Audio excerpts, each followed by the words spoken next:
3. Compreendendo e combatendo a vergonha. A vergonha extrai seu poder do fato de não ser explanada. Essa é a razão pela qual ela não deixa os perfeccionistas em paz. É tão fácil nos manter calados. Se, porém, desenvolvermos uma consciência da vergonha a ponto de lhe dar nome e falar sobre ela, nós a colocaremos de joelhos. A vergonha detesta ser o centro das atenções. Se falarmos abertamente sobre o assunto, ela começará a murchar. Assim como a exposição à luz é mortal para os gremlins, a palavra e a conversa lançam luz sobre a vergonha e a destroem. Vulnerabilidade e vergonha. Há pouco tempo, depois que terminei uma palestra sobre famílias plenas, um homem me abordou ainda no palco. Ele me estendeu a mão e disse: "Eu só quero lhe dizer obrigado." Apertei sua mão e sorri com simpatia enquanto ele olhava para o chão, parecendo lutar contra as lágrimas. Então ele respirou fundo e falou: "Confesso que não queria vir aqui esta noite. Tentei escapar de todo modo, mas a minha mulher não deixou." Isso é comum," comentei dando risada. Ele então prosseguiu: "Eu não entendia por que ela estava tão animada. Eu lhe disse que não imaginava uma maneira pior de passar uma quinta-feira à noite do que ouvindo uma mulher especialista em vergonha. Minha esposa disse que era muito importante para ela que eu parasse de reclamar, ou estragaria tudo." O homem fez uma pausa de alguns segundos e então me surpreendeu com uma pergunta: "A senhora é fã de Harry Potter?" Fiquei parada tentando conectar tudo o que ele estava dizendo. Como não consegui, preferi simplesmente responder: "Sim, sou uma grande fã.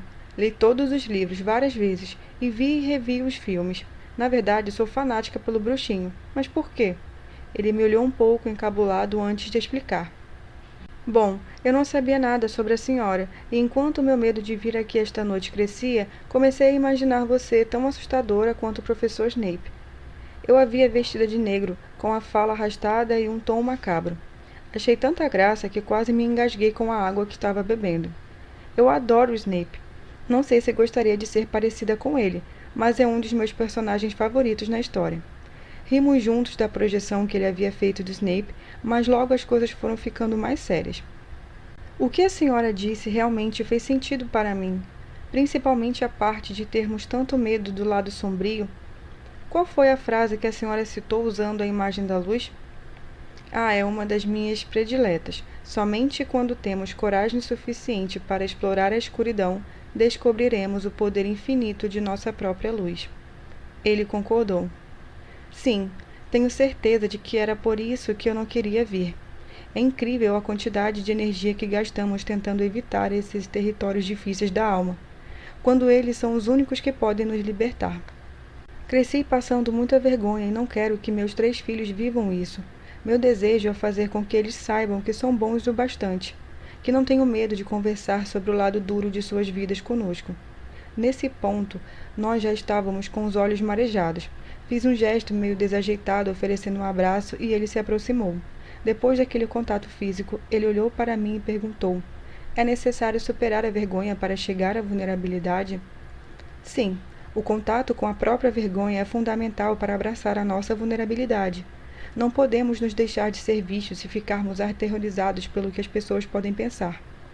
Enquanto eu tropeçava tentando encontrar a melhor maneira para explicar de que forma a vergonha nos impede de ser vulneráveis e conectados com a vida, eu me lembrei de uma passagem muito querida de Harry Potter.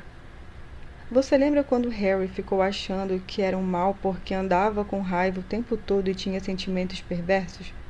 "Sim, é claro", respondeu ele animadamente. "Na conversa com Sirius Black é a lição de moral da história inteira." Exatamente. Sirius pediu a Harry que lhe escutasse com muita atenção e falou: "Você não é uma pessoa má. Você é uma pessoa muito boa a quem coisas ruins aconteceram. Além do mais, o mundo não está dividido entre pessoas boas e comensais da morte. Todos nós temos luz e trevas dentro de nós. O que importa é a maneira como escolhemos agir. Este é quem você realmente é." "Isso mesmo", disse ele triunfante. "Todos sentimos vergonha. Todos temos o bem e o mal, a escuridão e a luz dentro de nós. Mas se não nos reconciliarmos com nossa vergonha, com nossos conflitos, começaremos a acreditar que há algo errado conosco, que nós somos maus, defeituosos e, pior ainda, começaremos a agir com base nessas crenças." Se quisermos ser pessoas plenas, estar inteiramente conectados com a vida, precisamos ficar vulneráveis e, para isso, temos que aprender a lidar com a vergonha. A essa altura, a esposa já esperava por ele na escadinha do palco. Ele me agradeceu, deu-me outro rápido abraço e foi ao encontro dela. Quando já estava lá embaixo, voltou-se para mim e disse: "Você pode não ser o Snape, mas é uma ótima professora de defesa contra as artes das trevas." Nunca me propus a ser uma pregadora ferrenha da vergonha, nem uma professora de defesa contra as artes das trevas.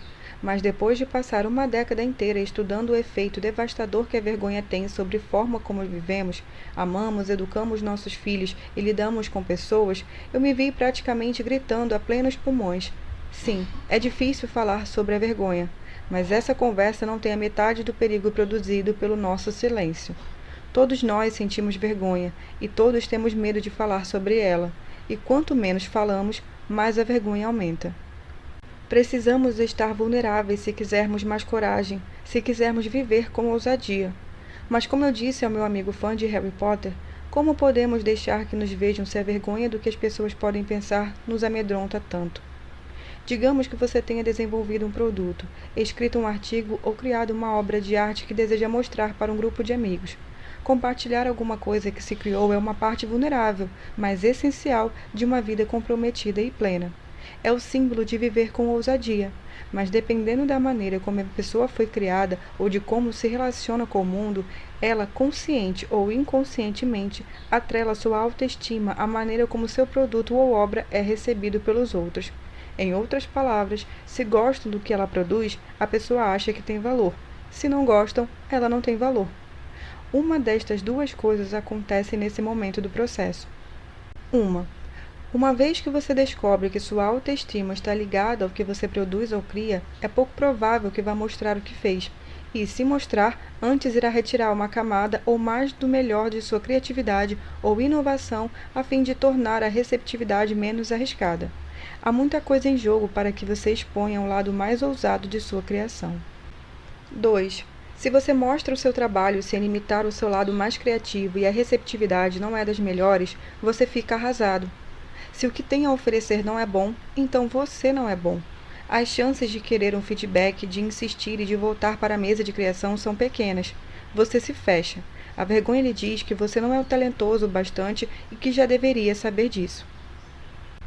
Se estiver imaginando o que acontece quando você atrela sua autoestima à sua arte ou ao seu produto e as pessoas gostam muito do que você faz, deixe-me responder a partir de minha experiência pessoal e profissional. Você está numa enrascada ainda maior. Tudo o que a vergonha precisa para sequestrar e controlar sua vida está justamente aí. Você transferiu sua autoestima para o que as pessoas pensam. Teve sucesso algumas vezes, mas agora é totalmente dependente disso. Munido de uma consciência da vergonha e de uma boa capacidade de lidar com ela, este cenário é completamente diferente.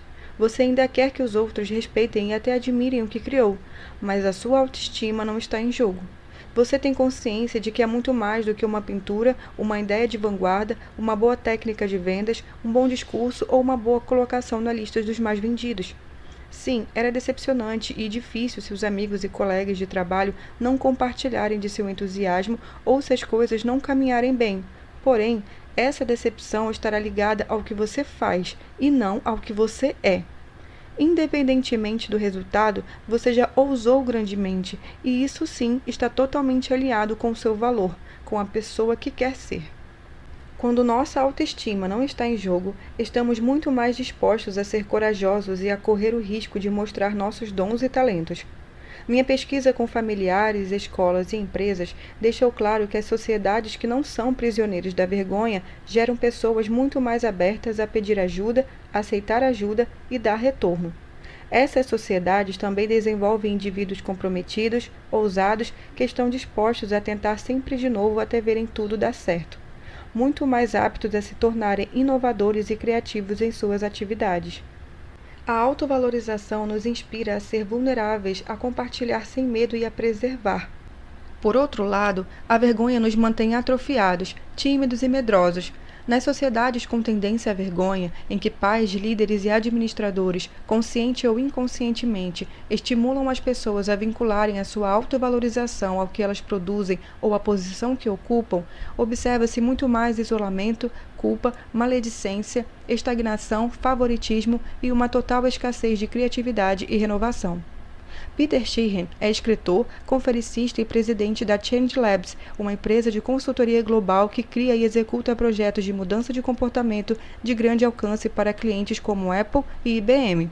Peter e eu tivemos a chance de trabalharmos juntos durante um período e percebi que seu ponto de vista sobre vergonha é certeiro. Ele diz: "O assassino secreto da inovação é a vergonha. Não conseguimos medi-la, mas ela está lá. Sempre que alguém não compartilha uma nova ideia, que deixa de passar para seus gerentes algum feedback muito necessário ou que tem medo de se expor diante de um cliente, pode ter certeza de que a vergonha está por trás disso. Aquele medo profundo que todos temos de errar, de ser depreciados e de nos sentir menos do que o outro é que nos impede de assumir os riscos indispensáveis para fazer nossas empresas avançarem. Se você quer implantar uma cultura de criatividade e renovação em que riscos concretos têm que ser assumidos tanto em nível coletivo quanto individual, comece a por desenvolver nos gerentes a capacidade de estimular a vulnerabilidade em suas equipes. E talvez isso exija que eles próprios estejam vulneráveis primeiro. Este conceito de que o líder precisa estar no comando e ter todas as respostas é ultrapassado e paralisante. Ele causa um impacto prejudicial sobre as pessoas ao arraigar a ideia de que elas sabem menos e são inferiores. E a receita para o fracasso é: a vergonha se transforma em medo. O medo conduz à aversão ao risco, e a aversão ao risco aniquila a inovação. Em resumo, viver com ousadia exige autovalorização. A vergonha envia os gremlins que enchem nossas cabeças com mensagens limitadoras. O termo gremlin, como nós os conhecemos, vem do filme de comédia de horror de Steven Spielberg, Gremlins, da década de 80. Os gremlins são pequenas criaturas do mal que causam devastação por onde passam, monstrinhos manipuladores que têm prazer no prejuízo dos outros. Em muitos ambientes culturais, inclusive no meu, o termo gremlin tornou-se sinônimo de mecanismo de vergonha. Por exemplo, recentemente eu estava tendo dificuldade para concluir um artigo. Liguei para uma amiga para falar dos meus bloqueios e ela imediatamente me perguntou: "O que os gremlins estão dizendo?" Essa é uma maneira muito eficaz de perguntar sobre as mensagens secretas de dúvida e autocrítica que alimentamos na mente. Minha resposta para ela foi: "Um deles anda dizendo que meu texto está chato e que ninguém se interessa por esse assunto. Outro está sussurrando que serei muito criticada e que mereço isso. E o maior de todos não para de me importunar, dizendo: escritores de verdade não precisam se esforçar tanto assim. Escritores de verdade não redigem frases sem sentido." Entender nossos mecanismos da vergonha ou a fala crítica dos gremlins é fundamental para vencê-la. Isso porque nem sempre podemos culpar outra pessoa. Algumas vezes, a vergonha é resultado de ficarmos repetindo as velhas frases limitadoras que ouvimos quando éramos criança ou que simplesmente absorvermos da cultura do medo que nos cerca. Meu amigo e colega Robert Heinlein costuma dizer: "A vergonha sempre começa como uma experiência entre duas pessoas, mas quando fiquei mais velho, aprendi a passar vergonha completamente sozinho." Às vezes, quando ousamos caminhar na arena da vida, o maior crítico que enfrentamos somos nós mesmos. A vergonha extrai seu poder do fato de não ser explanada. Essa é a razão pela qual ela não deixa os perfeccionistas em paz. É tão fácil nos manter calados.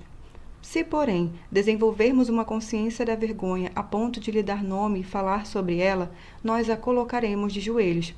A vergonha detesta ser o centro das atenções. Se falarmos abertamente sobre o assunto, ela começará a murchar.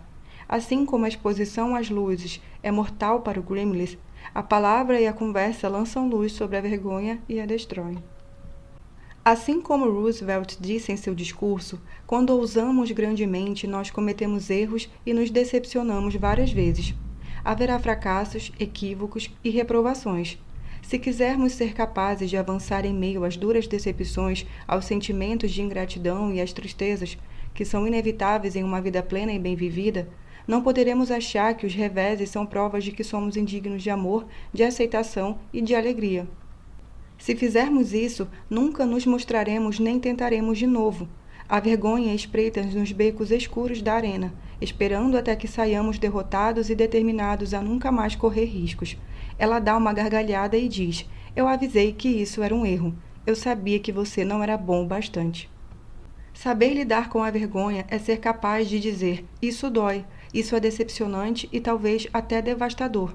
Mas o sucesso, o reconhecimento externo e a aprovação dos outros não são os valores que me controlam. O meu valor é a coragem e eu fui corajoso. Não me envergonho disso. Não podemos abraçar a vulnerabilidade se a vergonha estiver sufocando nossa valorização e nossa conexão com a vida. Sejamos corajosos. Vamos envolver nossos corações e mentes nessa experiência chamada vergonha para que possamos conquistar uma vida plena. O que é a vergonha e por que é tão difícil falar sobre ela? Costumo começar todas as palestras e todos os textos sobre vergonha com as 3 primeiras coisas que as pessoas precisam saber sobre o assunto. 1. Todos nós a sentimos. A vergonha é universal e constitui um dos sentimentos humanos mais primitivos. As pessoas que não experimentam esse sentimento são carentes de empatia e não sabem se relacionar. 2. Todos nós temos medo de falar sobre a vergonha. 3. Quanto menos nós falarmos sobre a vergonha, mais controle ela terá sobre nossas vidas. Há algumas maneiras bastante eficazes de refletir sobre a vergonha. Em primeiro lugar, pode-se dizer que se trata do medo da falta de conexão, de perder um vínculo com alguém. Somos psicológica, emocional, cognitiva e espiritualmente criados para o amor, para o relacionamento e para a aceitação. A conexão, o vínculo, é a razão de estarmos aqui e é o que dá significado e sentido à nossa vida. Sentir vergonha é ter medo de romper algum vínculo, medo de que algo que fizemos ou deixamos de fazer, de que um ideal que não conseguimos alcançar ou de uma meta que deixamos de cumprir nos torne indignos de nos relacionarmos com outras pessoas. Eu não sou digno ou bom bastante para amar, ser aceito ou manter um vínculo com alguém. Eis a definição que emergiu de minha pesquisa. Vergonha é o sentimento intensamente doloroso ou a experiência de acreditar que somos defeituosos e, portanto, indignos de amor e aceitação. Muitas vezes as pessoas querem acreditar que a vergonha é exclusivamente de quem sobreviveu a um trauma que não foi exposto, mas isso não é verdade. Vergonha é algo que todos nós experimentamos. E ainda que pareça que ela se esconde em nossos recônditos mais obscuros, esse sentimento, pelo contrário, tende a se ocultar em lugares bastante conhecidos. 12 categorias de vergonha apareceram em minhas pesquisas: aparência e imagem corporal, dinheiro e trabalho, maternidade e paternidade, família, criação de filhos, saúde mental e física, vícios, sexo, velhice, religião, traumas e estigmas ou rótulos. Aqui estão algumas respostas que obtivemos quando pedimos aos participantes que nos dessem um exemplo de vergonha. Vergonha é ser demitido e ter que contar para minha esposa grávida. Vergonha é ter alguém me perguntando: "Para quando é o bebê?" quando eu não estou grávida. Vergonha é me enfurecer com meus filhos. Vergonha é ir à falência. Vergonha é meu patrão me chamar de idiota na frente de um cliente. Vergonha é não ser convidado para uma sociedade. Vergonha é meu marido me trocar pela vizinha. Vergonha é minha mulher pedir divórcio dizendo que quer ter filhos, mas não comigo. Vergonha é ser pego dirigindo alcoolizado. Vergonha é não poder ter filhos. Vergonha é dizer para o meu noivo que meu pai mora na França, quando na verdade ele está preso. Vergonha é ver pornografia na internet. Vergonha é ser reprovado no colégio 2 vezes. Vergonha é ouvir meus pais brigando no outro cômodo e imaginar se sou a única que sente tanto medo. Vergonha é uma dor real. A importância da aceitação social e do vínculo com as pessoas é reforçada por nossa química cerebral e o sofrimento que resulta dessa rejeição social e dessa falta de conexão é genuíno. Em um estudo de 2011, patrocinado pelo Instituto Nacional de Saúde Mental e pelo Instituto Nacional de Abuso de Drogas dos Estados Unidos, os pesquisadores descobriram que, em termos de envolvimento cerebral, o sofrimento físico e as experiências intensas de rejeição social doem do mesmo modo. Logo, quando defino a vergonha como uma experiência intensamente dolorosa, não estou exagerando. Avanços no campo da neurociência confirmam o que nós já sabemos há algum tempo. as emoções podem causar sofrimento e dor. E assim como temos dificuldade de definir a dor física, descrever a dor emocional também é muito difícil. Descomplicando a vergonha, a culpa, a humilhação e o constrangimento. Quando trabalhamos para entender a vergonha, descobrimos que uma das razões pelas quais é tão difícil falar sobre ela é o vocabulário. Com frequência, usamos termos como constrangimento, culpa, humilhação e vergonha indistintamente. Pode parecer meticuloso demais dar tanta importância ao uso do termo apropriado para descrever uma experiência ou uma emoção. No entanto, isso é mais do que uma simples questão de semântica.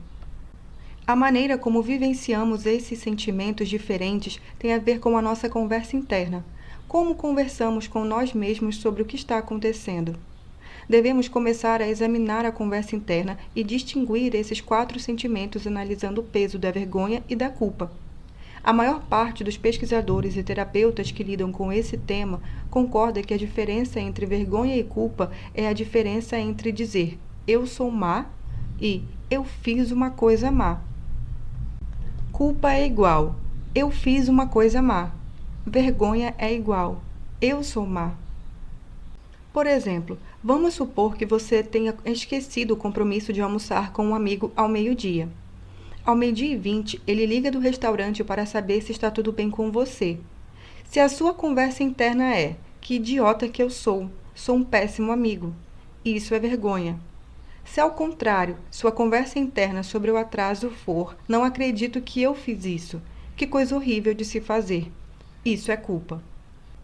Quando sentimos vergonha, estamos mais inclinados a nos proteger culpando algo ou alguém, justificando nosso erro, oferecendo uma desculpa esfarrapada ou nos escondendo. Em vez de pedir perdão, culpamos nosso amigo e justificamos o esquecimento. Ele disse que estava muito ocupado, hoje não é um dia bom para mim. Ou pedimos apenas desculpas formais e pensamos que se dane, se ele soubesse como ando ocupado, ele é que me pediria perdão. Ou então, vemos quem está telefonando e não atendemos. E quando voltamos a encontrar a pessoa, mentimos. Você abriu seus e-mails? Cancelei o almoço pela manhã. Veja se foi parar na sua pasta de spam. Quando nos desculpamos por alguma coisa que fizemos, reparamos um erro ou mudamos um comportamento que não condiz com nossos valores, a culpa, e não a vergonha. É geralmente a força propulsora. Nós nos sentimos culpados quando comparamos algo que fazemos ou deixamos de fazer com nossos padrões de excelência e vemos que não combinam. É uma sensação desconfortável, mas pode ser benéfica. O desconforto psicológico, que é similar à dissonância cognitiva, é o que motiva uma mudança significativa. A culpa é tão poderosa quanto a vergonha, mas a influência da primeira é positiva, ao passo que a influência da segunda é negativa. Na verdade, em minha pesquisa descobri que a vergonha corrói a parte de nós que acredita que podemos mudar e fazer melhor. Vivemos em um mundo onde a maioria das pessoas ainda é adepta da crença de que a vergonha é um bom instrumento para manter as pessoas na linha. Isso não só é errado, como é perigoso. Esse sentimento está altamente relacionado com o vício, a violência, a agressão, a depressão, os distúrbios alimentares e o bullying. Os pesquisadores não o associam a nada positivo. Não há registros de que a vergonha seja um recurso útil para qualquer comportamento saudável. Na verdade, ela está mais para a causa de comportamentos destrutivos e lesivos do que para a sua solução. Mais uma vez, é da natureza humana querer se sentir digno de amor e aceitação. Quando passamos vergonha, nos sentimos desconectados dos outros e ávidos por valorização. Quando estamos sofrendo, seja por estarmos passando por uma grande vergonha ou apenas por sentir o medo dela, ficamos mais propensos a nos entregar a comportamentos autodestrutivos e a atacar ou envergonhar os outros. Nos capítulos sobre cuidar dos filhos, liderança e educação, veremos como a vergonha corrói nossa coragem e promove o isolamento, e também o que podemos fazer para cultivar uma atitude de autovalorização, vulnerabilidade e enfrentamento. Outra palavra que confundimos frequentemente com vergonha é humilhação. Donald Klein identifica a diferença entre esses dois termos quando escreve: as pessoas acreditam que merecem sentir vergonha, mas não acreditam que merecem ser humilhadas. Se John está numa reunião com seus colegas de trabalho e seu patrão o chama de fracassado porque não conseguiu fechar uma determinada venda, ele provavelmente vivenciará isso tanto como uma vergonha quanto como uma humilhação. Se a conversa interna de John for: Deus, eu sou um fracasso, isso é vergonha. Mas se a conversa interna dele for: meu patrão está descontrolado, isso é ridículo, não mereço ser tratado assim, isso é humilhação. É claro que a humilhação faz com que nos sintamos péssimos e contribui para um ambiente desagradável, seja no trabalho, seja no lar. Além disso, caso seja frequente, pode se transformar em vergonha e começarmos a aceitar o que dizem. Entretanto, humilhação ainda é melhor do que a vergonha. Em vez de internalizar a acusação de fracassado, John pode dizer a si mesmo: isso não é pessoal. Dessa forma, é menos provável que ele se feche, atue impulsivamente ou parta para o contra-ataque. Ele permanece fiel a seus valores enquanto tenta resolver o problema. O constrangimento é o menos preocupante dos 4 sentimentos. Ele é geralmente passageiro e pode ser no final até engraçado. Sua marca registrada é que quando fazemos algo constrangedor, não nos sentimos sozinhos, sabemos que outras pessoas fizeram a mesma coisa e com um rubor na face ele passará, em vez de nos estigmatizar. Tornar-se íntimo da linguagem é um importante começo para entender a vergonha. Depois de compreender o que é vergonha, o que se deve fazer? A resposta está na resiliência, que é a nossa capacidade de nos recuperar rapidamente de um revés ou de nos adaptarmos a uma mudança. Repare que não falei resistência à vergonha, porque isso não é possível. Pelo fato de nos preocuparmos com os vínculos, o medo do isolamento sempre será uma força poderosa em nossa vida, e a dor provocada pela vergonha será sempre real. Mas há boas notícias. Nas minhas pesquisas, descobri que homens e mulheres com alto potencial de enfrentamento desse sentimento têm 4 coisas em comum que eu chamo de elementos de resiliência à vergonha. Antes de mais nada, gostaria de explicar que quando menciono esse tipo de resiliência, estou falando da capacidade de sermos autênticos quando vivenciamos a vergonha, de encará-la sem sacrificar nossos valores e de passarmos pela experiência embaraçosa com mais coragem, compaixão e conexão do que nós tínhamos antes. A resiliência tem a ver com sair do sentimento de vergonha para esse afeto que chamamos de empatia, o verdadeiro antídoto da vergonha. Se conseguirmos compartilhar nossa história sofrida com alguém que responda com solidariedade e compreensão, a vergonha perderá a força. A autoaceitação também é muito importante, mas como a vergonha procede de um conceito social, acontece entre pessoas, ela também é curada entre pessoas. Uma ferida social necessita de um bálsamo social, e a empatia entre 2 pessoas é este bálsamo. A autoaceitação é fundamental porque quando conseguimos ser compreensivos com nós mesmos durante um período de vergonha, ficamos mais propensos a nos expressar, nos abrir com alguém e experimentar afeto e empatia. Para chegar a essa empatia, temos que saber, em primeiro lugar, com o que estamos lidando. Aqui vão os 4 elementos da resiliência à vergonha. Os passos nem sempre acontecem nesta ordem, mas no final sempre nos levam à empatia e à cura. 1. Reconhecer a vergonha e compreender seus mecanismos. Vergonha é biologia e biografia. Você é capaz de reconhecer fisicamente quando está passando vergonha e descobrir que mensagens e expectativas a desencadearam? 2. Praticar a consciência crítica.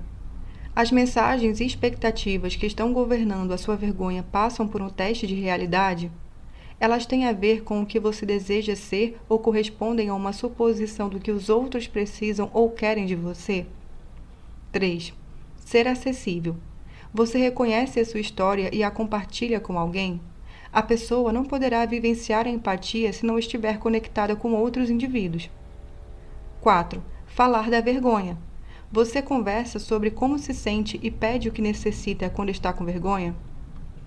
A resiliência à vergonha é uma estratégia para proteger os vínculos com nós mesmos e com as pessoas de quem gostamos, mas ela requer reconhecimento e reflexão, e é aí que a vergonha leva uma grande vantagem.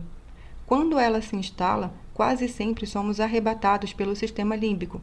Em outras palavras, o córtex pré-frontal, por onde passam todos os nossos pensamentos, análises e estratégias, é sobrepujado por aquela parte primitiva de luta ou fuga de nosso cérebro. Em seu livro incógnito A Vidas Secretas do Cérebro, o neurocientista David Eagleman descreve o cérebro como um time de rivais. Ele revela: há uma conversa permanente entre as facções opostas do cérebro e uma competição entre elas para controlar o único canal de emissão do seu comportamento. Eagleman explica os dois sistemas cerebrais.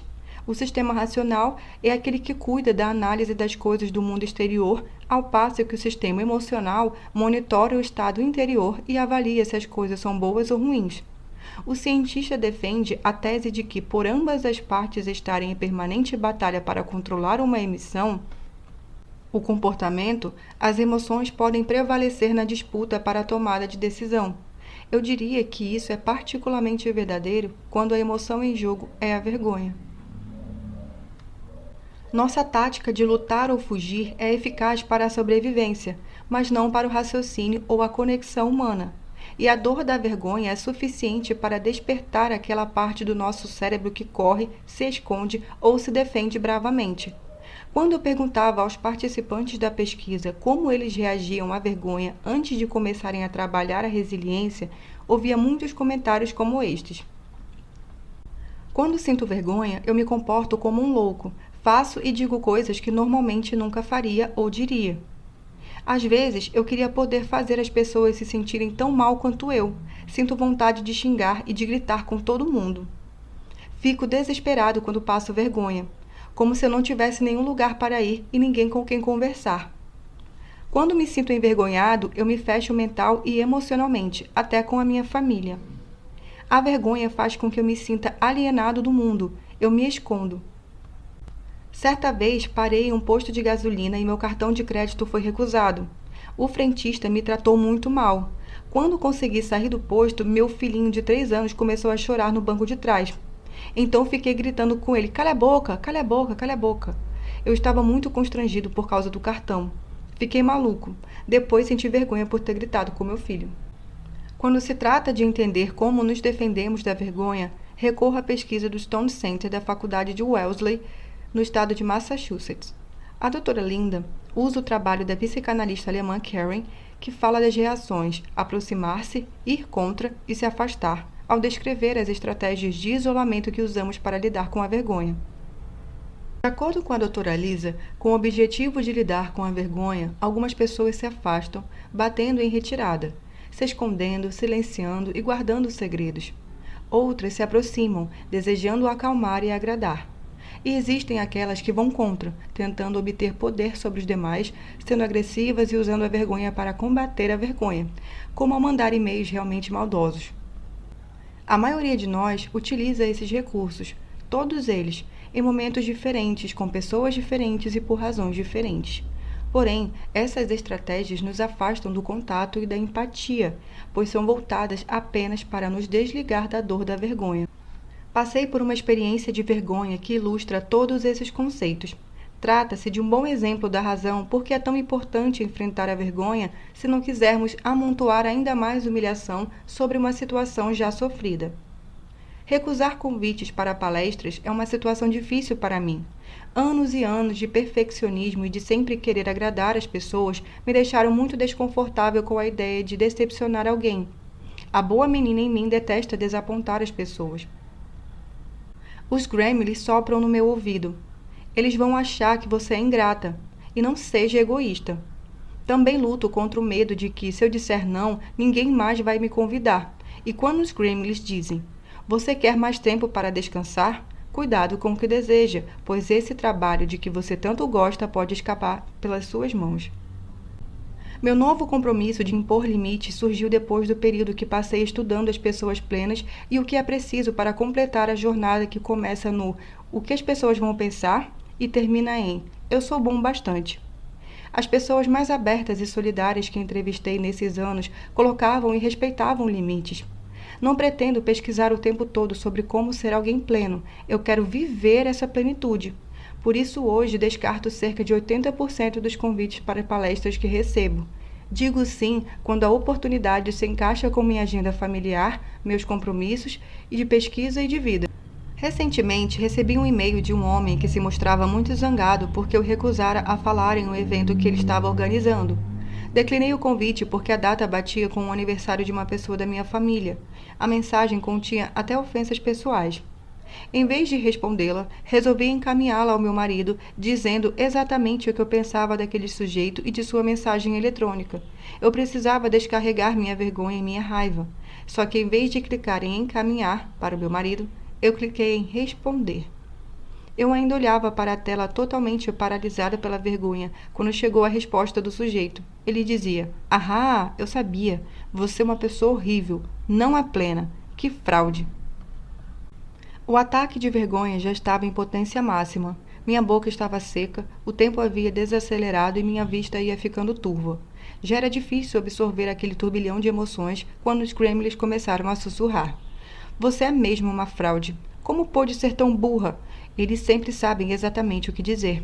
Assim que consegui recuperar o fôlego, comecei a murmurar: "Dor, dor, dor e dor." Essa tática é uma invenção de Caroline, uma mulher que entrevistei na primeira fase da minha pesquisa e 2 anos depois, quando ela já praticava a resiliência à vergonha. Ela me contou que sempre que sentia envergonhada, começava a repetir a palavra dor em voz alta. Caroline me disse: "Sei que parece maluquice, mas por alguma razão funciona." É claro que funciona. É uma maneira brilhante de sair do modo de sobrevivência do cérebro primitivo e puxar o córtex pré-frontal de volta para o comando. Depois de 1 ou 2 minutos de mantra, eu respirei fundo e tentei me recuperar. Reconheci os sintomas físicos que me permitiam retomar o pensamento racional e me lembrei dos 3 movimentos contra os gremlins, que são os modos mais eficazes de lidar com a vergonha. E, felizmente, eu já tinha praticado esse método há um bom tempo para saber que ele vai totalmente contra a minha intuição e que eu só tenho que confiar no processo. 1. Praticar a coragem e ficar acessível. É natural querermos nos esconder, mas a maneira de combater a vergonha e de honrar quem somos é compartilhar nossas experiências com alguém que tenha conquistado o direito de ouvi-las. Alguém que goste de nós, não apesar das nossas vulnerabilidades, mas por causa delas. 2. Conversar consigo mesmo da maneira que faria com alguém que você amasse e estivesse tentando encorajar no meio de um desastre. Está tudo bem, você é humano, todos nós cometemos erros. Eu o apoio. Geralmente, durante uma crise de vergonha, falamos conosco de uma maneira que nunca falaríamos com as pessoas que amamos e respeitamos. 3. Assumir o que aconteceu. Não enterre o episódio nem deixe que ele o defina. Costuma dizer isto em voz alta: se você assumir a sua história, conseguirá escrever o final dela. Quando enterramos a história, nos tornamos para sempre uma vítima dela. Se assumirmos, conseguiremos narrar o seu final. Como disse Carl Jung, eu não sou o que me acontece, eu sou o que escolho me tornar. Telefonei para o meu marido Steve e para minha amiga Karen. Ambos me ofereceram o que mais precisava naquele momento: empatia, a melhor lembrança de que não estamos sozinhos. Em vez de julgamento, que só aumenta a vergonha, a empatia transmite um simples reconhecimento: você não está sozinha. Empatia significa conexão. É uma escada para fora do buraco da vergonha. Steve e Karen não só me ajudaram a sair do buraco escuro pelo fato de terem me escutado e me transmitido amor, mas também se mostraram vulneráveis quando me contaram que já haviam estado no mesmo buraco. A empatia não exige que tenhamos exatamente as mesmas experiências da pessoa que divide um segredo conosco. Nem Karen nem Steve tinham enviado um e-mail desastroso como aquele, mas ambos conheciam o peso da voz dos gremlins e da sensação de ter sido pego, ou de ter dado tudo errado. Empatia é se conectar com o sentimento que alguém está experimentando, e não com o acontecimento ou a circunstância. A vergonha se dissipou no momento em que descobri que não estava sozinha, que a minha experiência era humana. Curiosamente, as reações de Steve e de Karen foram totalmente diferentes. Steve foi mais circunspecto e disse algo como: sei como você se sente, conheço essa sensação. Karen, por sua vez, respondeu de uma maneira que me fez dar uma boa risada em 30 segundos. O que eles tiveram em comum em suas reações foi que os dois se colocaram no meu lugar e disseram que tinham passado por algo parecido, fazendo com que eu me sentisse mais normal. Não há maneira certa ou errada de demonstrar empatia. É simplesmente escutar, criar espaço para a sinceridade, não emitir julgamentos, se conectar emocionalmente e transmitir aquela incrível mensagem restauradora que diz: você não está sozinho. As conversas com Steve e Carrie me permitiram superar a vergonha, superar e recuperar a calma e responder ao e-mail a partir de um estado em que eu era capaz de ser autêntica e reconhecer meu valor. Assumi a minha parte de culpa naquela troca raivosa de mensagens e me desculpei pela linguagem inapropriada. Também impus limites claros para futuras comunicações e nunca mais tive notícias do sujeito. A vergonha se alimenta do segredo. Em uma pesquisa pioneira, um psicólogo da Universidade do Texas, professor James Pennebaker, e seus colegas estudaram o que aconteceu quando o sobrevivente de grandes traumas, especificamente de estupro e incesto, mantiveram suas experiências em segredo.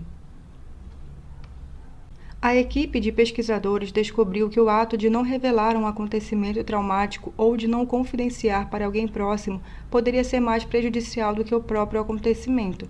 Inversamente, quando as vítimas partilhavam suas histórias e experiências, sua saúde física melhorava, as visitas aos médicos eram menos frequentes e elas apresentavam uma queda significativa em seus hormônios do estresse. Desde o seu primeiro trabalho sobre os efeitos maléficos de manter segredos, Pennebaker concentrou grande parte de sua pesquisa no poder de cura da escrita terapêutica. No livro Escrevendo para Curar, Pennebaker explica: desde a metade da década de 80, um número crescente de pesquisas veio se concentrando no valor terapêutico da escrita como meio de promover a cura. Cresce a evidência de que o ato de escrever sobre a experiência traumática por apenas 15 ou 20 minutos por dia, durante 3 ou 4 dias, pode produzir mudanças concretas na saúde física e mental. A escrita emocional pode afetar também os hábitos de sono, a eficiência no trabalho e a maneira como as pessoas vitimadas se relacionam. A resiliência à vergonha é uma prática, e assim como Pennebaker, acredito que escrever sobre nossas experiências de vergonha é um componente incrivelmente poderoso para sua superação. Leva-se tempo para amadurecer essa prática e adquirir coragem para reconhecer as falhas e falar sobre as coisas difíceis. É preciso dar o primeiro passo. Comente sobre o livro que está lendo e conte a sua história. Essa é uma ótima maneira de começar. Teias e caixas. Como mulheres e homens vivenciam a vergonha de forma diferente. Nos primeiros 4 anos de minha pesquisa sobre a vergonha, eu me concentrei somente nas mulheres. Algo me dizia que se eu unificasse a coleta de dados de homens e mulheres, acabaria perdendo algumas nuances importantes da experiência deles. E o fato de ter optado por entrevistar apenas mulheres também teve a ver com achar que, quando se tratava de valorização e dignidade, as mulheres eram as que mais sofriam. Em algum nível, também percebo que minha resistência a abrir o escopo estava baseada numa intuição de que entrevistar homens seria como mergulhar em um mundo novo e estranho para mim. Como de fato aconteceu, ao falar com homens me deparei com um mundo novo e estranho, um mundo de sofrimento não expressado. Tive um vislumbre disso em 2005, no final de uma de minhas palestras. Um homem alto e magro, aparentando uns 60 anos, seguiu sua mulher até a frente do salão. Conversei com ela por alguns minutos enquanto autografava alguns livros que ela havia comprado. Quando começou a se afastar, seu marido lhe disse: "Me espere lá fora que eu já vou." Ela deixou bem claro que não queria que ele ficasse para conversar comigo, mas o homem não cedeu. Então a mulher se retirou para o fundo do salão e ele se dirigiu a mim na mesa de autógrafos. Ele começou inocentemente dizendo: "Gostei do que você disse sobre a vergonha. É muito interessante." Eu lhe agradeci e esperei. Sabia que viria mais por aí. O homem se inclinou e continuou: "Estou curioso. E quanto aos homens e à vergonha? O que você aprendeu sobre nós?" Fiquei aliviada. A conversa não iria durar muito porque eu entendia pouco do assunto. "Não fiz muitas entrevistas com homens", expliquei. "Estou apenas nas mulheres." Ele fez que sim com a cabeça e disse: "Entendo. É conveniente." No mesmo instante, senti os cabelos da minha nuca se arrepiarem em atitude defensiva. Forcei um sorriso e perguntei, na voz alterada que costumo usar quando me sinto desconfortável: "Por que conveniente?" "Quer mesmo saber?" "Claro", respondi, preparando-me para a guerra. Então os olhos do homem se encheram de lágrimas. Ele disse: "Nós temos vergonha, uma vergonha profunda, mas quando a reconhecemos e contamos nossa história, não encontramos apoio." Eu me esforcei para manter contato visual com ele. Sua dor nua e crua me emocionou, mas eu ainda tentava me proteger. Quando eu estava prestes a fazer um comentário sobre como os homens são duros uns com os outros, ele me antecipou e disse: Antes que você mencione professores, chefes, irmãos e pais como os únicos vilões da história, ele apontou para o fundo do salão onde estava a esposa e continuou: Minha mulher e minhas filhas, aquelas para quem você autografou os livros, preferem me ver morto a me ver fraquejar. Você diz que as mulheres querem nos ver vulneráveis e verdadeiros, mas convenhamos, vocês não aguentam nos ver assim. Tomei cuidado para não demonstrar, mas eu estava reagindo da mesma forma ao que ele me contava. Suas palavras me atingiram de uma maneira que só a verdade é capaz de fazer. Ele soltou um longo suspiro e, tão rápido quanto havia começado, se despediu. É tudo o que eu queria dizer. Obrigado por me ouvir. E foi embora. Passei anos pesquisando mulheres e ouvindo suas histórias e conflitos. Naquele momento, entendi que os homens têm as próprias histórias e que, se tivermos que achar nosso caminho para lidar melhor com a vergonha, faremos isso juntos. Portanto, esta sessão é sobre o que aprendi sobre as mulheres e os homens, sobre como nos magoamos reciprocamente e como precisamos uns dos outros para a cura. Agora que estudei a ambos, passei a acreditar que homens e mulheres são igualmente afetados pela vergonha. As mensagens e expectativas que abastecem esse sentimento são claramente organizadas de acordo com o gênero, mas a experiência da vergonha é universal e profundamente humana. As mulheres e a teia da vergonha. Quando pedi às mulheres que compartilhassem suas definições ou experiências de vergonha, eis o que ouvi. Parecer perfeita, fazer tudo com perfeição, qualquer coisa menos que isso é vergonhoso. Ser julgada por outras mães. Ficar exposta quando as partes deficientes que quero esconder de todos são mostradas. Por mais coisas que eu conquiste ou mais progresso que alcance, o lugar de onde eu vim e o que passei na vida sempre me impedirão de sentir que sou boa o bastante. Embora todo mundo saiba que não há como dar conta de tudo, todos ainda esperam que seja feito. Vergonha é quando você não vai conseguir e tenta fazer parecer que está tudo sob controle. Nunca ser o bastante em casa, nunca ser o bastante no trabalho, nunca ser o bastante na cama, nunca ser o bastante com meus pais. Vergonha é nunca ser o bastante. Relembrando as 12 áreas da vergonha: aparência e imagem corporal, dinheiro e trabalho, maternidade e paternidade, família, criação de filhos, saúde física e mental, vícios, sexo, velhice, religião, traumas e estigmas ou rótulos, o primeiro gatilho para as mulheres em termos de força e universalidade é a primeira área: nossa aparência. Depois de todo esse despertar da consciência, ainda sentimos vergonha de não sermos magras, jovens ou bonitas o bastante. Curiosamente, em termos de gatilhos da vergonha para as mulheres, a maternidade está em segundo lugar. E ninguém precisa ser mãe para experimentar a vergonha da maternidade. A sociedade enxerga a feminilidade e a maternidade como laços insolúveis. Dessa forma, o valor de uma mulher está quase sempre determinado pelo lugar que ela ocupa em relação ao seu papel como mãe ou mãe em potencial. As mulheres são constantemente questionadas sobre por que não se casaram e, caso sejam casadas, por que não tiveram filhos. Até mesmo mulheres que são casadas e têm apenas um filho são sempre questionadas sobre por que não tiveram um segundo filho. Se a mulher trabalha fora, a primeira pergunta é: e como ficam seus filhos? Se não trabalha fora, muda para: que tipo de exemplo você está dando para suas filhas? A vergonha da maternidade é onipresente. É como um direito de nascença para as mulheres. Mas a maior dificuldade para as mulheres, que amplifica a vergonha independentemente da área de atuação, é que todos esperam que nós sejamos perfeitas e não nos é permitido nem sequer parecer que estamos trabalhando para isso. A perfeição simplesmente tem que ser materializada. E tudo deve parecer fácil e sem esforço. Espera-se que sejamos beldades naturais, mães natas, líderes natas e ainda precisamos pertencer a famílias naturalmente encantadoras. Quando vasculho as páginas de minha pesquisa em busca de definições e exemplos proporcionados por mulheres, sempre visualizo uma teia. É como se houvesse uma arraigada e complexa teia de aranha de expectativas superpostas, conflitantes e concorrentes que ditam exatamente quem devemos ser, o que devemos ser, como devemos ser. Quando penso nos meus esforços para ser tudo para todos, algo para o qual nós mulheres fomos educadas, Vejo como cada movimento que faço me retém ainda mais. E depois, quando eu tento me livrar, cada esforço para sair da teia me leva a ficar ainda mais presa. Isso porque toda escolha tem consequências ou leva alguém a ficar zangado ou decepcionado com você. A teia é uma metáfora para a clássica situação do dilema insolúvel. A escritora Mary Fryer descreve um dilema insolúvel como uma situação na qual as opções são muito limitadas e todas elas carregam em si a possibilidade de nos expor a um castigo, uma censura ou uma privação. Em termos de expectativas conflitantes e concorrentes, as mensagens para as mulheres são estas: seja perfeita, mas não se preocupe muito com isso e não sacrifique o tempo com sua família, seu cônjuge ou seu trabalho para atingir a perfeição.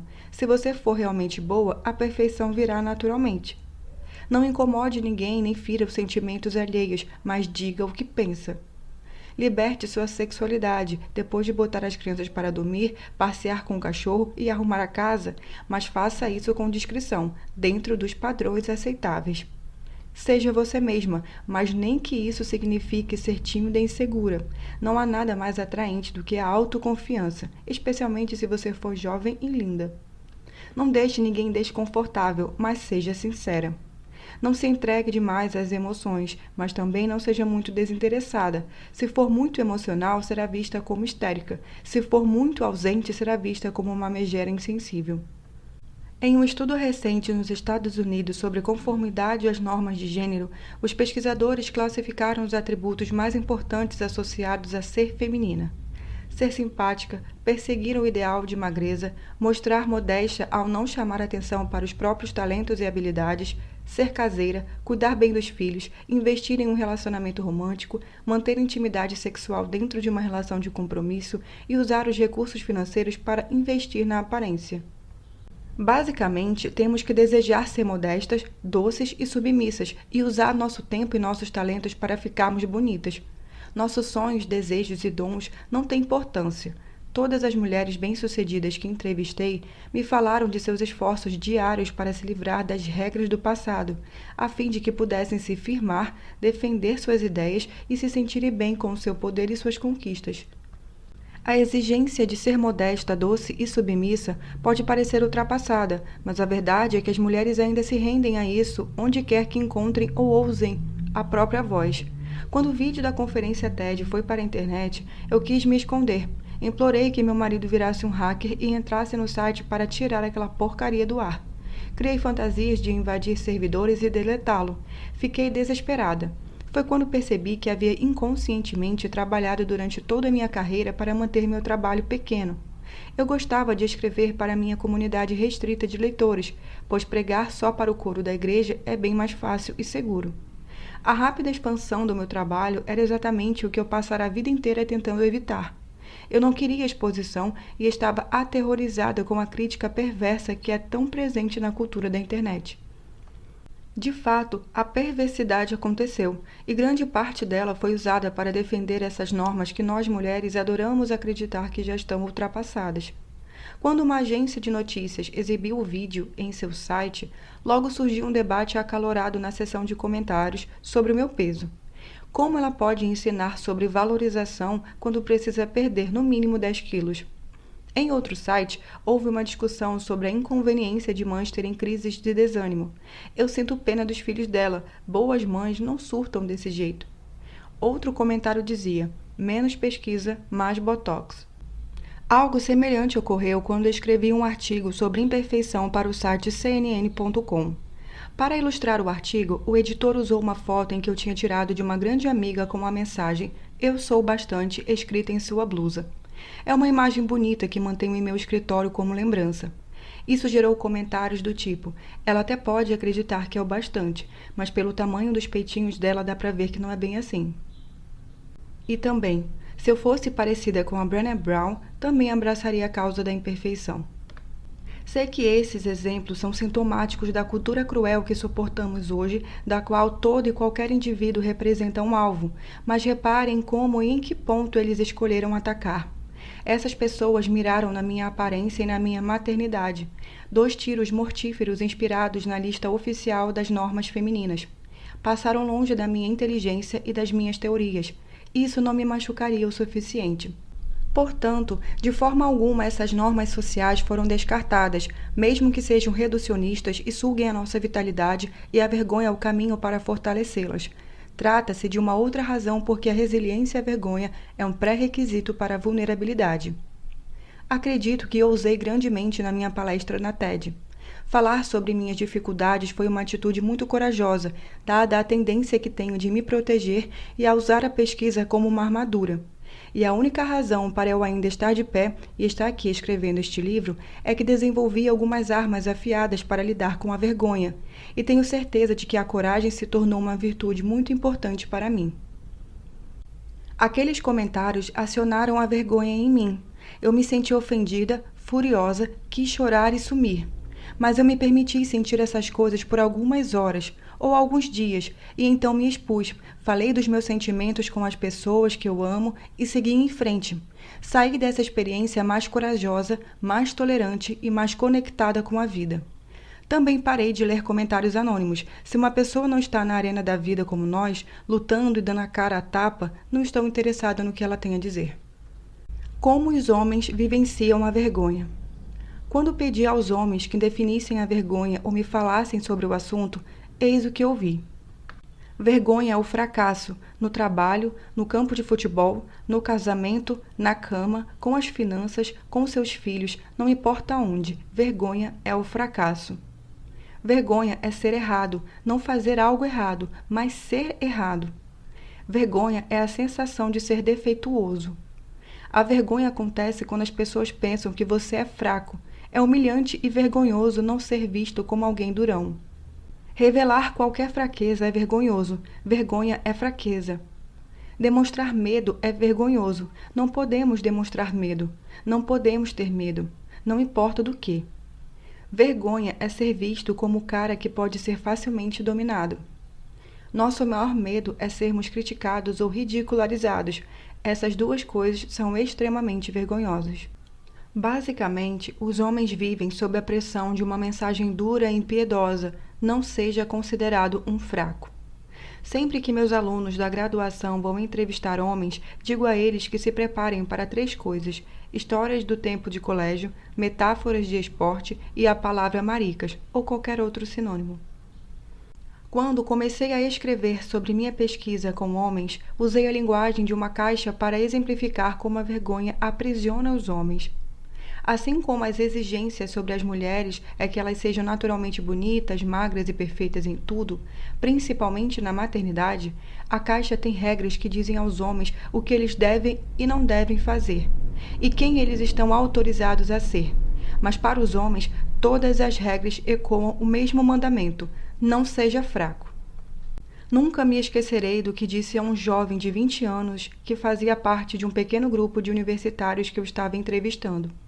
Deixe-me lhe mostrar a caixa. Mesmo sentado, dava para ver que ele era um rapaz alto. Ele disse: imagine viver assim, e foi se encolhendo e fingindo que estava sendo comprimido dentro de uma pequena caixa. Ainda curvado, ele prosseguiu: nós só temos 3 escolhas. Passamos a vida lutando para sair, dando socos nas laterais da caixa na esperança de que ela se quebre. Ficamos sempre revoltados e vivendo aos tropeções. Ou discutimos e deixamos de nos importar. Nesse ponto, ele desmoronou no chão. Nos segundos em que se seguiram, daria para escutar o barulho de uma agulha caindo no chão. Essa demonstração foi uma das mais sinceras e corajosas que tive o privilégio de presenciar, e sei que as pessoas naquela sala foram profundamente afetadas por ela. Depois da entrevista em grupo, o rapaz compartilhou comigo algumas histórias de sua vida. Ele havia sido um pintor prodígio na infância e se encolheu um pouco ao descrever como tinha certeza desde muito novinho de que seria feliz se pudesse passar a vida pintando e desenhando. Ele contou que um dia seu tio apontou para alguns desenhos seus que estavam pregados na geladeira e disse em tom debochado para seu pai: "O que é isso? Você está criando um artista afeminado agora?" Depois disso, ele me revelou, seu pai, que sempre se colocara de forma neutra em relação à sua parte, o proibiu de continuar estudando pintura. E mesmo a mãe, que até então se mostrava orgulhosa de seu talento, concordou que aquilo era coisa de menina. O rapaz me disse ainda que fizera um desenho de sua casa no dia anterior àquele episódio cruel e que desde então havia sido a última coisa que desenhara. Grandes e todo-poderosos.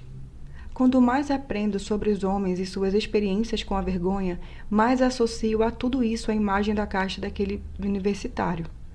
Os meninos já nascem dentro dela, mas quando são pequenos ainda podem se movimentar um pouco, podem chorar e se agarram à mãe. Porém, à medida que vão crescendo, há cada vez menos espaço para se agitar. Quando viram homens, é sufocante. Assim como as mulheres, os homens são aprisionados em seus próprios dilemas insolúveis. Nos últimos anos, com a recessão na economia americana, comecei a ver que depois que a escassez tomou conta da nossa sociedade, a mensagem não é mais apenas "não seja fraco", agora também inclui "é melhor você ser grande e todo-poderoso". Essa noção me veio à mente pela primeira vez quando entrevistei um homem que estava mergulhando na vergonha por estar desempregado. Ele me disse: "É estranho, meu pai sabe, meus 2 amigos mais próximos sabem, mas a minha esposa não sabe". Há 6 meses, todas as manhãs, eu ainda me arrumo e saio de casa como se fosse para o trabalho. Só que eu me dirijo para o outro lado da cidade, me sento em um banco da praça e procuro emprego. A expressão no meu rosto deve ter deixado transparecer o que passava pela minha cabeça. Como ele conseguiu manter essa situação por tanto tempo? E sem esperar pela próxima pergunta, ele mesmo respondeu: "Ela não quer saber. E mesmo que já soubesse, ela ia querer que eu continuasse fingindo. E acredite em mim, se eu arranjar um novo emprego e só contar depois que já estiver empregado, ela ficará agradecida. Saber a verdade mudaria a sua maneira de me enxergar, e ela não está interessada nisso". Eu não estava preparada para ouvir dos homens sobre como as mulheres de suas vidas, mães, irmãs, namoradas e esposas, os criticam o tempo todo por não serem acessíveis e vulneráveis por fugirem da intimidade, ao mesmo tempo que estão na frente daquela caixa apertada onde seus homens estão agachados, se escondendo. Eis o padrão doloroso que emergiu da minha pesquisa com os homens. Nós pedimos a eles que sejam transparentes, suplicamos que nos deixem entrar e imploramos que nos digam quando estão com medo, mas a verdade é que a maioria das mulheres não segura essa barra. Nos momentos em que os homens se mostram verdadeiramente vulneráveis, a maioria de nós entra em pânico, que se expressa como indignação e desprezo. Mas os homens são muito inteligentes. Eles conhecem os riscos e percebem em nossos olhos quando estamos pensando: "Vamos lá, recomponha-se. Haja feito homem". Joe Reynolds, um dos meus mentores, me disse certa vez, durante uma conversa sobre homens, vergonha e vulnerabilidade: "Os homens sabem o que as mulheres realmente querem. Elas querem que a gente finja que está vulnerável. E acabamos nos tornando muito bons em fingir. Encobrir a vergonha machuca tanto quanto expô-la". Um exemplo disso veio de um homem que me disse que sempre que sentia vergonha de sua mulher por causa de dinheiro, ele contou que o último episódio foi quando a esposa chegou em casa e disse: "Acabo de ver a casa nova da Katie. É uma maravilha. Ela está tão feliz de finalmente ter a casa dos seus sonhos. E ainda por cima, ela vai parar de trabalhar no ano que vem". Ele me confessou que a sua reação imediata foi de raiva. Então, ele iniciou uma discussão com a mulher a respeito de uma visita próxima de sua sogra e logo se isolou em outra parte da casa. Quando nós conversamos sobre esse episódio, ele falou: "Foi por vergonha, porque ela tinha que dizer aquilo. Eu sei. É porque o marido da Katie ganha muito bem. Ele dá muitas coisas para ela. Eu não tenho como competir". Quando lhe perguntei se ele achava que fora a intenção da esposa atingi-lo ou envergonhá-lo, ele respondeu: "Não tenho certeza. Quem pode saber? Recusei um emprego que me pagaria muito mais, porém exigia que eu ficasse fora viajando 3 semanas por mês. Ela disse que me apoiava na decisão, pois ela e as crianças sentiriam muita saudade de mim. Mas agora fica fazendo comentários sobre dinheiro aqui e ali. Eu não sei mais o que pensar". Irritados ou retraídos. Não pretendo simplificar algo tão complexo quanto a reação à vergonha, mas devo dizer que, quando se trata de homens, parece haver 2 reações básicas: ficarem irritados ou retraídos. É claro que, assim como as mulheres, quando os homens aprendem a lidar com a vergonha, isso muda e eles passam a reagir com consciência, autovalorização e empatia. Mas sem essa tomada de consciência, quando os homens sentem aquele surto de inadequação e insignificância, eles geralmente respondem com raiva ou se retraem completamente. Depois de ter coletado dados suficientes nas entrevistas para começar a identificar temas e padrões marcantes, agendei reuniões com terapeutas homens especializados em comportamento masculino. Eu queria ter certeza de que não estava filtrando o que tinha escutado dos homens com base em minhas próprias experiências. Quando consultei um desses terapeutas sobre o conceito de irritados e retraídos, ele me contou a seguinte história para ilustrar a questão. Quando estudava no ensino médio, ele aceitou o desafio de entrar para o time de futebol americano do colégio. No primeiro dia de treino, seu técnico dividiu o grupo de garotos em 2 equipes e mandou que se posicionassem. Ele tinha crescido praticando o esporte em seu bairro, mas esta era a primeira vez que perfilava em campo, com uniforme e proteções, frente a frente com garotos cujo objetivo era derrubá-lo. O terapeuta me disse: de repente eu fui tomado pelo medo. Comecei a pensar quanto machucaria me chocar com aqueles garotos, bem maiores que eu, e acho que o medo transpareceu no meu rosto. Enquanto tentava disfarçar o medo, o treinador gritou para ele: "Não seja maricas, fique na posição." Ele disse que a vergonha então tomou conta do seu corpo todo. Naquele momento, ficou muito claro para mim como o mundo funciona e o que significa ser um homem. Não ter permissão para sentir medo, não ter permissão para demonstrar medo, não ter permissão para ficar vulnerável. Quando lhe perguntei o que fez em seguida, ele me olhou nos olhos e disse: "Eu transformei meu medo em raiva e fui com tudo para cima do cara na minha frente. Funcionou tão bem que passei os 20 anos seguintes da minha vida transformando meus medos e vulnerabilidade em raiva e atacando todos que estivessem por perto. Minha esposa, meus filhos, meus funcionários. Eu não conhecia outra maneira de disfarçar medo e a vergonha." O medo e a vulnerabilidade são emoções poderosas. Não há como simplesmente ignorá-los. Você tem que fazer algo com eles. O terapeuta então concluiu: "Comecei a fazer terapia quando minha raiva saiu do controle e passei a beber demais, prejudicando meu casamento e relacionamento com meus filhos. É por isso que trabalho com isso hoje." A resiliência à vergonha, com os 4 elementos que vimos no capítulo anterior, tem a ver com o meio termo, uma opção que nos permita abraçar o momento e encontrar a coragem emocional de que precisamos para reagir de uma maneira que não contrarie nossos princípios. Sou tão exigente com os outros quanto sou comigo mesmo. Assim como o pai que podou o talento de seu filho artista com o treinador que pegou pesado com seu time de garotos, as mulheres também podem ser muito duras com outras mulheres. Somos exigentes com as outras porque somos muito exigentes com nós mesmos. É exatamente assim que o julgamento funciona. Achar alguém para rebaixar, julgar ou criticar se torna uma maneira de escapar da teia ou de desviar a atenção. Se você está se saindo pior do que eu em alguma coisa, imagino que minhas chances de sobreviver sejam maiores. Meu marido e eu conhecemos alguns salva-vidas e professores de natação. A grande regra do salvamento é utilizar todos os recursos possíveis antes de saltar e tentar tirar alguém da água, mesmo que seja um exímio nadador e que a pessoa que está em dificuldade tenha metade do seu tamanho. Alguém desesperado fará tudo para salvar a si mesmo, para conseguir manter o fôlego, inclusive empurrar o salva-vidas para o fundo no seu esforço de sobrevivência. O mesmo acontece com as mulheres na teia da vergonha. Estamos tão desesperadas para nos livrar da vergonha que ficamos constantemente atacando as pessoas à nossa volta quando nos sentimos ameaçadas. A ironia é que a pesquisa revela que julgamos as pessoas nas áreas em que nós mesmas somos vulneráveis à vergonha, atingindo sobretudo quem está fazendo as coisas pior do que nós. Se me sinto bem em relação à educação dos filhos, não tenho interesse em julgar as opções de outras pessoas. Se me sinto confortável com meu corpo, não saio por aí zombando do peso ou da aparência de ninguém.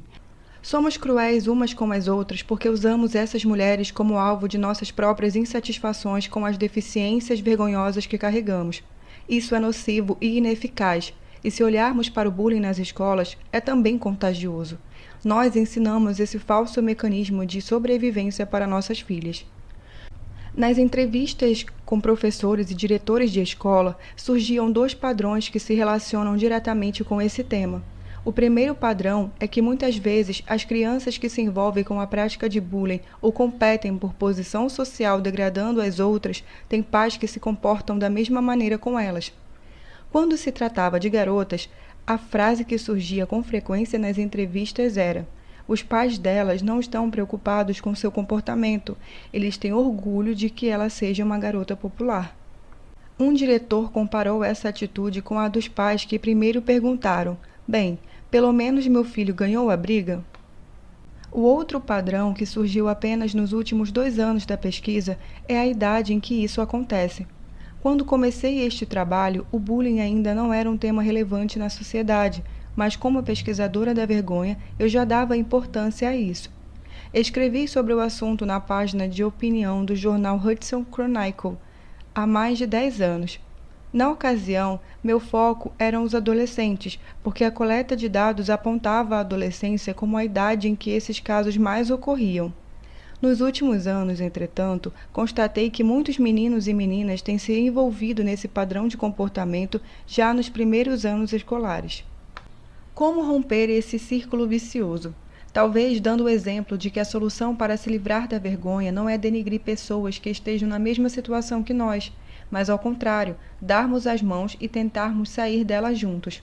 Por exemplo, se estivermos em um cinema e observarmos uma mãe com um filho gritando, fazendo manha e jogando pipoca no chão, nós temos uma escolha.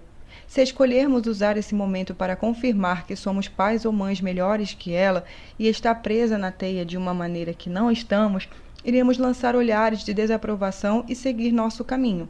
Porém, a outra escolha é olhar nos olhos daquela mãe em dificuldade de maneira compreensiva, tentando transmitir com um sorriso amigável a mensagem: você não está sozinha, já passei por isso, e assim fazê-la se sentir mais acolhida e segura.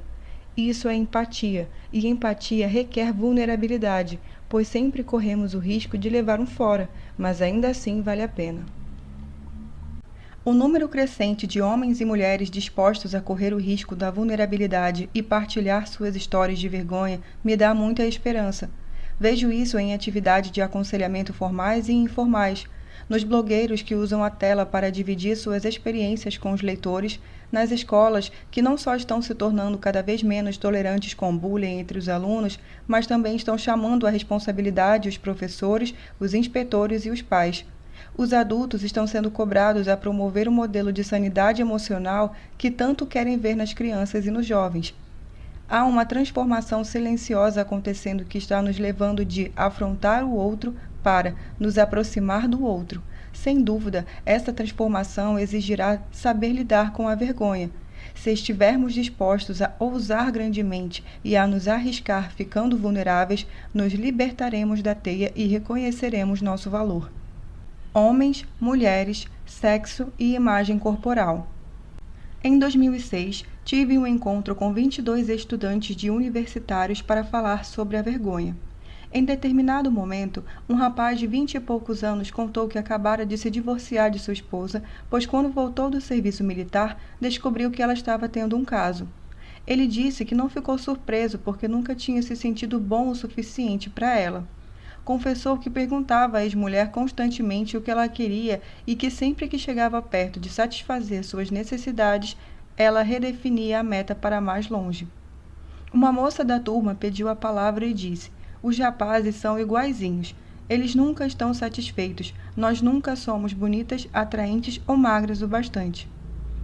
Em questão de segundos, o foco se tornou imagem corporal e sexo.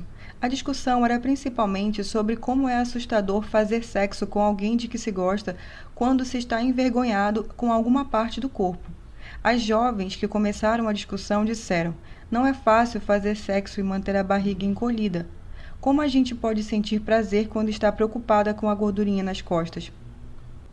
O rapaz que compartilhou a história do divórcio levantou a mão e gritou: o problema não é a gordurinha nas costas. Vocês estão preocupados com isso, mas nós não.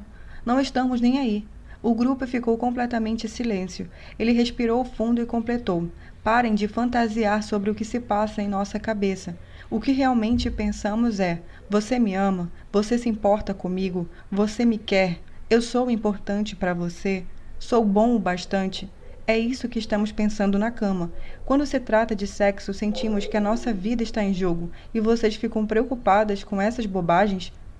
Nesse momento, alguns rapazes na sala estavam tão exasperados que colocaram as mãos sobre o rosto. Algumas garotas choravam e prendiam a respiração. Uma das moças que tinha levantado a questão da imagem corporal disse: "Eu não entendo, meu ex-namorado vivia criticando o meu corpo." O rapaz, que deflagrara toda aquela comoção, respondeu: "É porque ele é um idiota, não porque é homem." Um outro rapaz, já próximo dos 30, se manifestou de seu lugar, olhando firme para todos nós. "É verdade.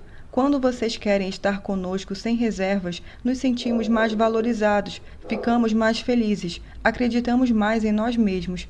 Estou casado desde os 18 anos e é isso que sinto com minha mulher." Até aquele momento, eu nunca pensara que os homens pudessem se sentir vulneráveis em relação ao sexo. Jamais tinha imaginado que a autoestima deles estivesse de alguma maneira em jogo.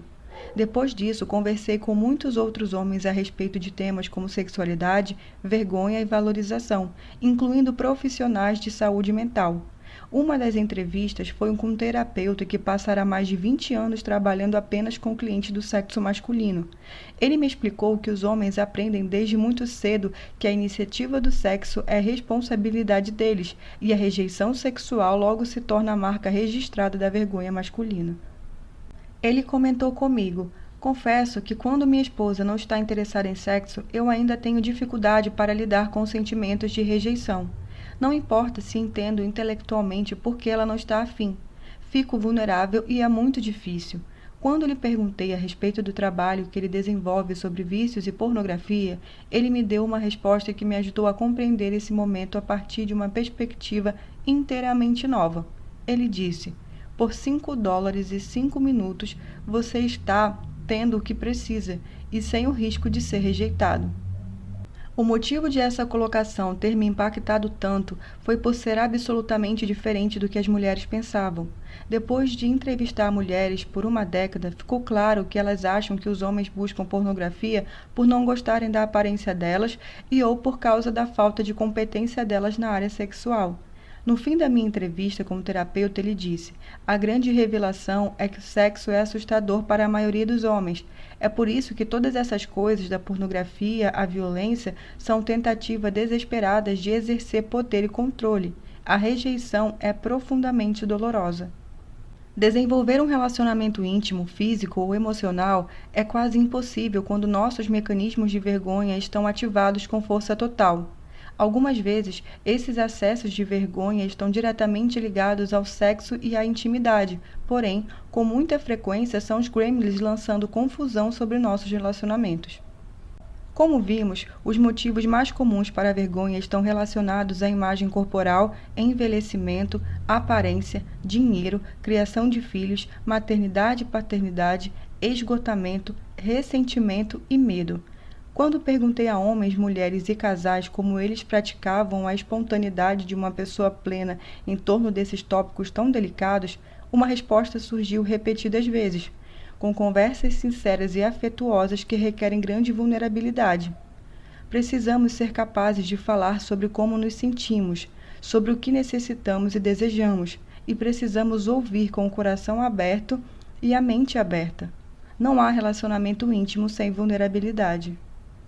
As palavras que nunca podemos desdizer. Quando converso com casais, consigo ver como a vergonha produz uma das dinâmicas mais letais para um relacionamento. As mulheres que sentem vergonha quando acham que não são ouvidas ou valorizadas costumam lançar mão de críticas e provocações. "Por que você nunca faz o bastante?" Ou "Você nunca faz isso direito." Os homens que sentem vergonha quando são criticados por serem incapazes se calam, levando as mulheres a ferir e provocar mais, ou reagem com raiva. Nos primeiros anos de nosso casamento, Steve e eu caímos nesse padrão. Lembro-me de uma discussão que tivemos em que estávamos muito irados. Depois de 10 minutos de recriminações insistentes de minha parte, ele se virou para mim e disse: "Chega, me deixe sozinho por 20 minutos. Eu não aguento mais." Ele se trancou no quarto e isso me deixou tão enlouquecida que esmurrei a porta e o desafiei: "Volte aqui e brigue comigo." Naquele instante, quando ouvi a mim mesma, percebi o que estava acontecendo. Ele tinha chegado ao ponto de se fechar ou reagir com raiva, e eu estava me sentindo desprezada e incompreendida. A consequência foi o desespero mútuo. Steve e eu completamos 18 anos de casamento. Ele é, sem dúvida, a melhor coisa que já me aconteceu. Quando nos casamos, nenhum dos dois tinha a menor ideia do que era um bom modelo de parceria ou do que era preciso para fazer o casamento funcionar. Se alguém nos perguntar hoje o que consideramos a chave do sucesso de nosso relacionamento, a resposta será vulnerabilidade, amor, humor, respeito, esforço para se libertar da vergonha e uma vida livre de culpa. Nós aprendemos muito disso tudo em nosso próprio processo cotidiano de tentativa e erro, mas também com o meu trabalho e com os participantes da pesquisa que tiveram coragem de compartilhar suas histórias comigo. Sou muito grata a eles. Passar vergonha é uma experiência incrivelmente dolorosa. O que frequentemente não percebemos é que provocar a vergonha dos outros é igualmente sofrido, e ninguém faz isso tão bem quanto o cônjuge ou os pais. Estas são as pessoas que nos conhecem melhor e que têm acesso às nossas vulnerabilidades e aos nossos maiores temores. Felizmente, podemos pedir perdão por envergonhar alguém que amamos, mas a verdade é que esses comentários deixam marcas. Envergonhar alguém que amamos em sua vulnerabilidade é a mais séria de todas as violações de segurança. Mesmo se pedirmos desculpa, já teremos causado prejuízos sérios, porque demonstramos a nossa inclinação para usar informações sagradas como uma arma. Em A Arte da Imperfeição, compartilho a definição de amor que desenvolvi com base nos meus registros. Cultivamos o amor quando permitimos que o nosso eu mais vulnerável e poderoso seja totalmente visto e conhecido, e quando honramos a conexão espiritual que surge dessa ação com confiança, respeito, gentileza e afeto. Amor não é algo que damos ou recebemos, é algo que nutrimos e fazemos crescer, um vínculo que só pode ser cultivado entre duas pessoas quando já existe dentro de cada uma delas. Só podemos amar alguém na medida em que amamos a nós mesmos. Vergonha, culpa, desrespeito, traição e negação de afeto danificam as raízes que fazem o amor crescer. O amor só consegue sobreviver a essas agressões se elas forem reconhecidas, curadas e não acontecerem com frequência. Desenvolver essa definição foi uma das tarefas mais difíceis que já tive. Profissionalmente, parecia pretensioso tentar definir algo tão grande e importante como o amor. Essa sempre me pareceu uma incumbência de poetas e artistas. Minha motivação não era esgotar o assunto, mas iniciar uma conversa sobre o que precisamos e queremos do amor. Confesso que combati os dados da pesquisa com todas as minhas forças. Eu ouvia repetidamente dos participantes que o amor próprio era um pré-requisito para amar os outros, e detestava isso. Às vezes é muito mais fácil amar Steve e as crianças do que amar a mim mesma. É muito mais fácil aceitar suas peculiaridades e excentricidades do que praticar o amor próprio convivendo todos os dias com meus enormes defeitos. Mas, tendo praticado o amor próprio com perseverança nos últimos anos, posso afirmar que isso aumentou incomensuravelmente a qualidade dos meus relacionamentos. Ao amar a mim mesma, ganhei coragem para me mostrar e ficar vulnerável de maneiras novas, e é disso que se trata o amor. Alguns de nós são ótimos em fazer declarações de amor, mas estamos mesmo indo além das palavras? Estamos conseguindo ser nosso eu mais vulnerável? Estamos mostrando confiança, gentileza, afeição e respeito para com nossos parceiros? Não é a falta de declarações de amor que nos coloca em dificuldade nos relacionamentos. O que produz as feridas é deixar de praticar o amor, tornando-se autêntico. Anteriormente, neste capítulo, mencionei que os pesquisadores descobriram que atributos como ser simpática, magra e modesta são virtudes que nossa cultura associa à feminilidade. Pois quando examinaram os atributos ligados à masculinidade nos Estados Unidos, os mesmos pesquisadores identificaram os seguintes: conquista, controle emocional, assumir riscos, violência, domínio, hedonismo, autossuficiência, supremacia no trabalho, poder sobre as mulheres, desprezo à homossexualidade e busca de status. Entender estas listas e o que elas significam é de fundamental importância para compreender a vergonha e promover a resiliência. Como expliquei no início deste capítulo, a vergonha é universal, mas as mensagens e expectativas que as despertam são organizadas por gênero. São o fundamento dos mecanismos de vergonha, e eis o porquê. Se as mulheres quiserem cumprir as regras, elas precisam ser doces, magras, bonitas, caladas, mães e esposas perfeitas, e não ter poder. Quem não alcançar essas expectativas vai cair na teia da vergonha. Os homens, por outro lado, precisam parar de sentir, começar a conquistar, botar todos em seus devidos lugares e se esforçar para chegar ao topo ou morrer tentando. Se empurrarem a tampa de sua caixa para pegar um pouco de ar, a vergonha acabará com eles. É necessário acrescentar que para os homens há também uma mensagem cultural que promove a crueldade homofóbica. Se alguém quiser ser masculino em nossa sociedade, não basta ser hétero, tem que mostrar rejeição explícita à comunidade gay.